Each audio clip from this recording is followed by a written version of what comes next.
Si toi aussi, comme beaucoup de devs Angular, tu utilises Any dans ton code, sache que malheureusement, tu es un TypeScript et du coup, tu perds tout l'intérêt d'utiliser cette techno. Autant faire du JS.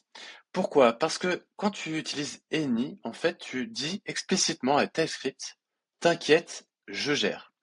Sauf que dans la réalité, on gère pas. On gère pas parce que d'abord, ça nous fait perdre tout contexte, c'est-à-dire qu'en termes de suggestion, d'autocomplétion, t'auras rien de clair, t'auras rien de concret. Ensuite, tu ne seras jamais à l'abri d'une erreur de typo, de type dans ton code. En fait, Any est en train de dire que ça peut être n'importe quoi et c'est OK. Donc, si tu as un objet et que, on va le voir par la suite dans la démo, qui a des propriétés name et last name. Si tu as envie de faire quelque part dans ton template mon objet.adresse, aucun problème. Pas d'erreur de compile, rien. Pas un message, pas un warning, rien du tout. Tu as tout désactivé en utilisant Any.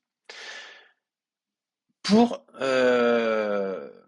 avoir un résultat plus propre et clairement plus sérieux, on doit passer par Unknown.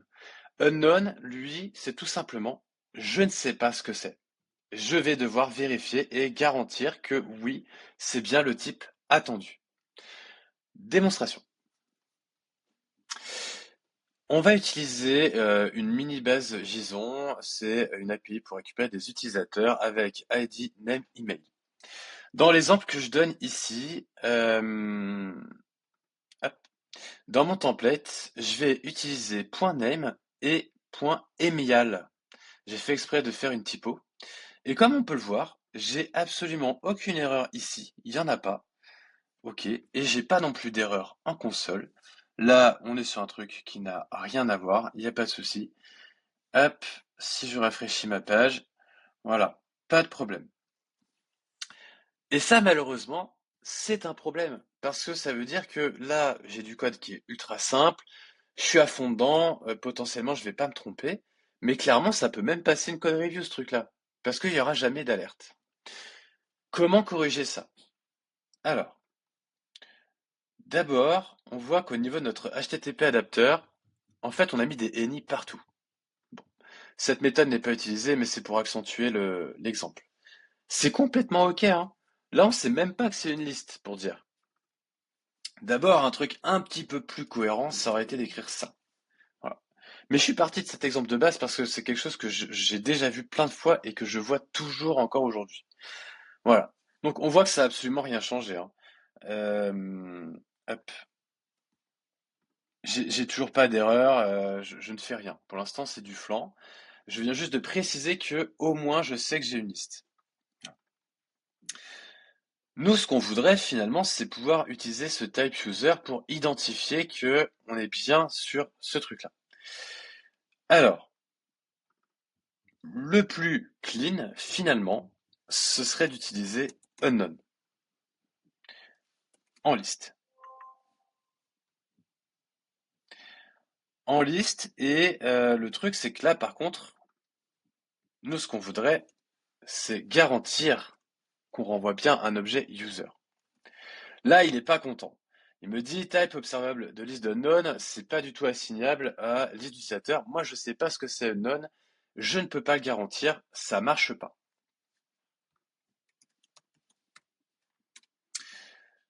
Ce qu'on peut faire, c'est tout simplement euh, utiliser une fonction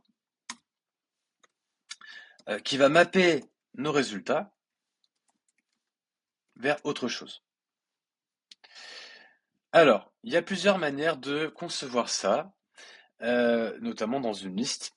Euh, Soit on exclut tous les résultats si au moins un des objets n'est pas du bon type. Soit on exclut, on filtre finalement ceux qui ne sont pas du bon type. Voilà. Ça permettrait de se protéger, d'afficher quand même des datas, mais il en manquerait. Dans tous les cas, on aura un résultat qui n'est pas très cohérent. Euh, on va partir ici sur l'exemple où on filtre les données qui n'ont pas le bon type. Voilà. Je te dis pas que c'est la stratégie à suivre tout le temps, je te dis juste que là, pour la démo, c'est ce qu'on va faire. Donc là, ce qu'on veut, c'est return results.filter.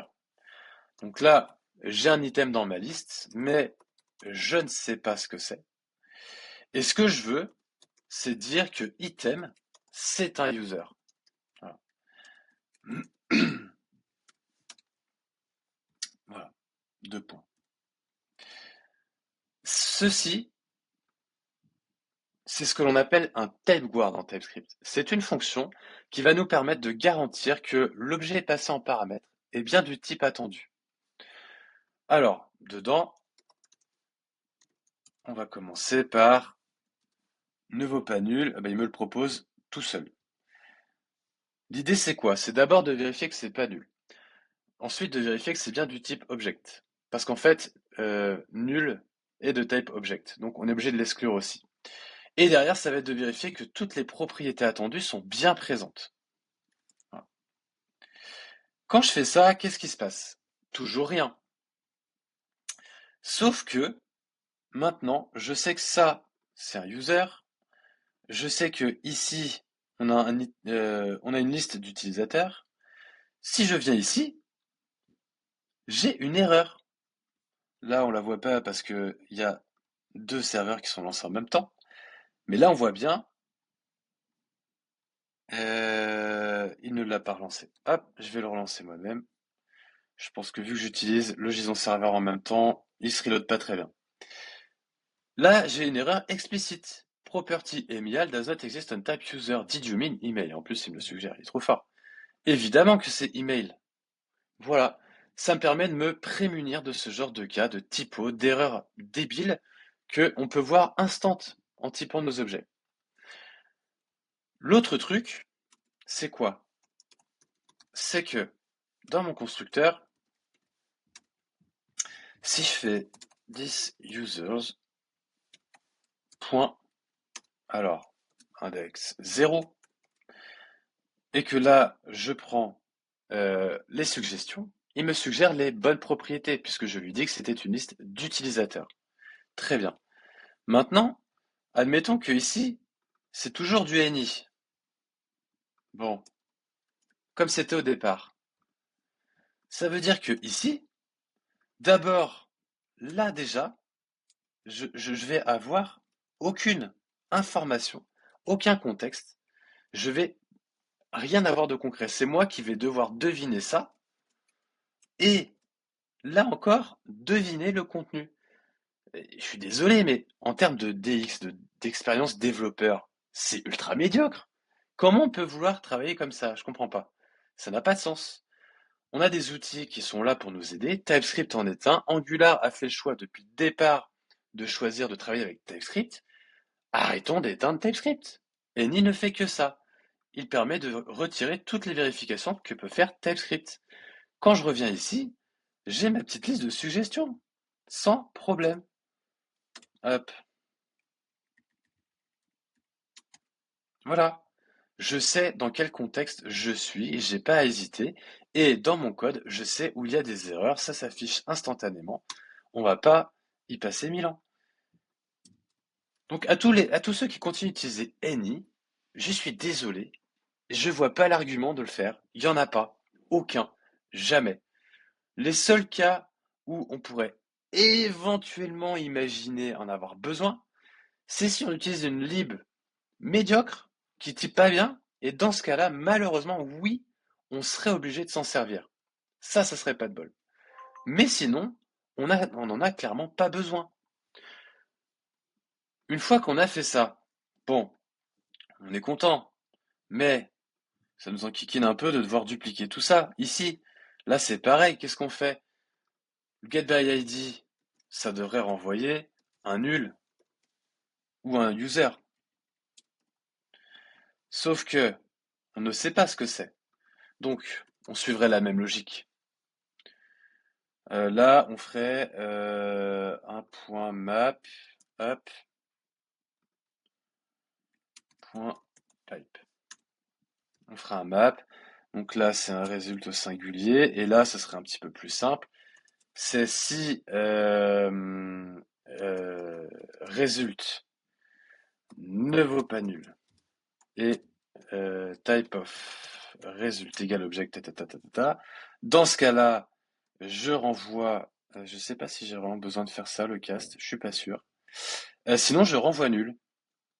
Là, qu'est-ce qu'il dit? Ah oui, donc si je suis obligé de caster quand même. Voilà. Bon, admettons. Hop. Mais je caste tout en étant sûr et certain que ce soit bien le type que j'attends. Bon. C'est quand même un peu fat. Là, j'ai que trois propriétés et c'est quand même pas hyper élégant. En bonus, on peut utiliser des outils comme Zod. Euh, pour le coup, là, on est sur une API, ça s'y prête très bien. L'idée de Zod, c'est de se simplifier ce genre de truc. En fait, Zod te permet de créer ce qu'on appelle des schémas. Pour information, j'utilise la version Zod Mini.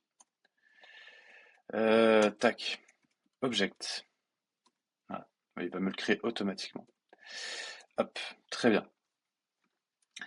Là, ce qu'on a fait, c'est que j'ai créé un user schéma dans lequel j'ai identifié ID, name, email, CZ-string, CZ-string, CZ-string.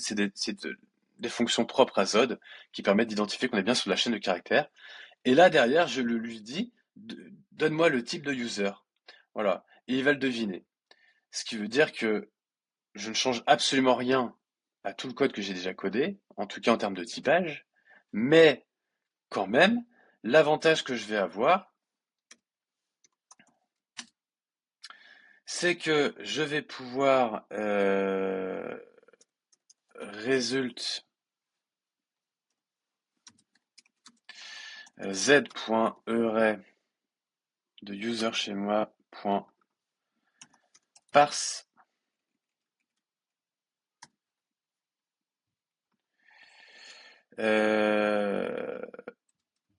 Hop. En fait, c'est pas un tab, c'est un map, pardon. Voilà. Tac. Là maintenant, en une seule ligne, et je vais faire le même job ici, je peux garantir que et mes données ont bien le bon type, et que ce que je reçois est bien le résultat attendu. Ça m'est déjà arrivé de bosser avec des API qui mentent. Où il y a des propriétés qui finalement sont nulles alors que c'était pas prévu, des propriétés qui ne sont plus nommées de la même manière. Bon, c'est pas très sérieux, je suis bien d'accord, mais malheureusement ça existe. Il faut s'en prémunir. Ça, c'est des choses en plus que côté front, on peut voir dès la phase de dev, quoi. Enfin, je veux dire, dès que tu le fais, tu le vois tout de suite. Ça veut dire que ici aussi, je peux me contenter de faire. Alors, pour le coup, ici, je ferai pas forcément un parse, parce que dans le cas où ça correspond pas, etc., je peux accepter d'avoir nul ou autre chose. On peut utiliser ce qu'on appelle safe parse. Safe parse, ça renvoie je crois que ça s'appelle une monade. Hop, parsed. C'est-à-dire que ça renvoie un objet avec éventuellement la data si c'est OK, une erreur si c'est pas OK, et de savoir si c'est oui ou non ça a success le parse ou pas. Voilà. Je peux accepter d'avoir cette syntaxe. C'est quand même hyper simple à écrire. Ça prend pas beaucoup de lignes, ça demande pas beaucoup d'efforts. Autant la version précédente où il fallait checker toutes les propriétés une à une, on sent bien que là, on était sur un objet à trois propriétés, ça passe, encore que, mais que dès que tu en as 15, 20, 30, ça peut être relou. Je suis bien d'accord. Là, on se simplifie la vie. On définit notre schéma. Ça prend presque autant d'espace que si on avait déclaré notre type nous-mêmes. On laisse deviner le type par inférence. Et derrière, on a juste à appeler parse et save parse, et quelle que soit la taille de ton objet, ça fait pareil. Là. L'autre avantage, donc, c'est de montrer que si tes données ne sont plus bonnes,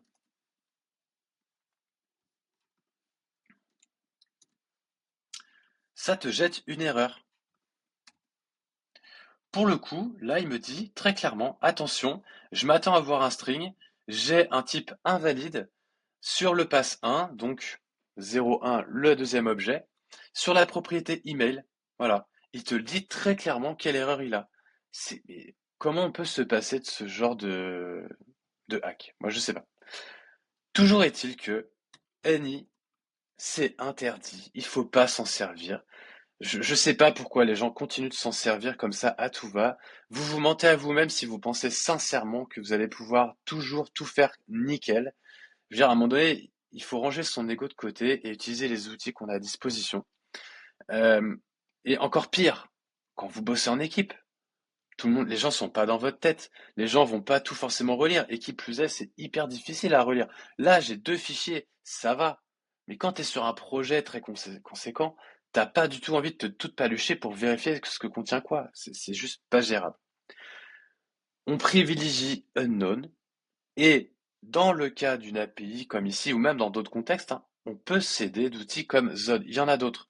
Je veux pas du tout faire la promotion que Zod. C'est celui que moi j'utilise, mais il y en a d'autres qui existent.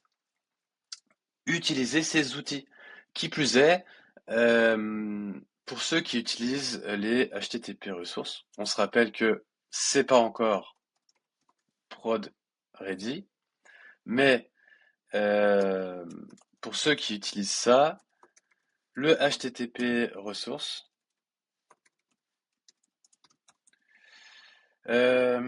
permet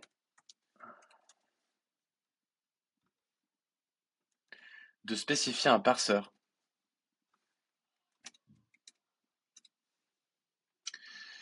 Hop. Dans l'objet d'option qu'on peut lui spécifier, on a le parse. Voilà, c'est une fonction. On a la default value, on a le parse. Hop. On peut complètement.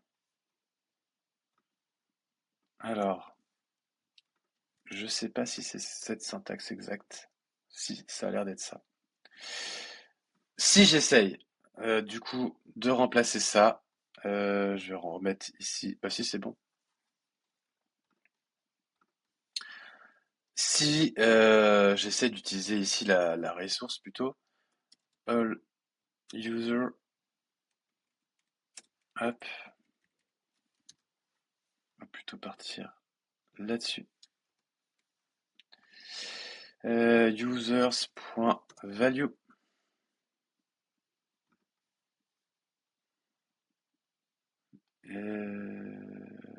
Tac. Ouais, il a bugué là. Ça marche pareil. Voilà. C'était juste pour montrer ça. Ça marche exactement pareil. J'ai pas d'erreur. L'avantage, bon, du resource, c'est que du coup, c'est directement à intégrer le système de parsing. Voilà. Pour ceux qui utilisent toujours la syntaxe des observables, c'est OK. Euh, voilà, c'est tout pour cette vidéo. J'espère t'avoir convaincu. Alors, au moins que c'est simple à mettre en place. Ça demande pas énormément d'efforts. Et tout l'intérêt, quoi. Je comprends pas comment on fait pour avoir une liste d'autocomplétion qui est vide de suggestions quand on code.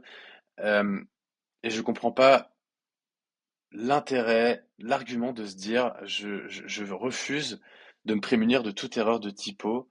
Euh, utilise les outils que tu as à ta disposition. Voilà. Si tu n'es pas encore abonné, abonne-toi. N'hésite pas à liker. Si tu as envie, laisse-moi un commentaire. Si tu as des idées de sujets, de points précis à traiter comme celui-ci, n'hésite pas non plus. J'essaierai de les traiter. À bientôt et merci à toi.